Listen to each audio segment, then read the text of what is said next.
భారతీయులకు బంగారం అంటే కేవలం ఒక మెటల్ కాదు, స్పెషల్ సెంటిమెంట్. పెళ్లి, పండుగ, వేడుక ఏదైనా బంగారం కొనాల్సిందే. అంతేకాకుండా కష్ట సమయాల్లో ఆదుకునే ఆర్థిక భరోసా కూడా.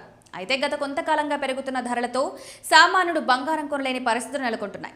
గతేడాది మొదట్లో లక్షలోపు ఉన్న బంగారం ఇప్పుడు 1,50,000 దాటింది.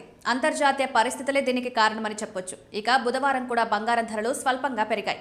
ప్రస్తుతం హైదరాబాద్ మార్కెట్లో ఈ రోజు 10 గ్రాముల 24 క్యారెట్ల బంగారం ధర 10 రూపాయలు పెరిగి 1,53,940కి చేరింది. సామాన్యుల ఆభరణాల తయారు కోసం కొనుగోలు చేసే 22 క్యారెట్ల ధర 10 గ్రాములపై 10 రూపాయలు పెరగడంతో 1,41,110కి చేరింది.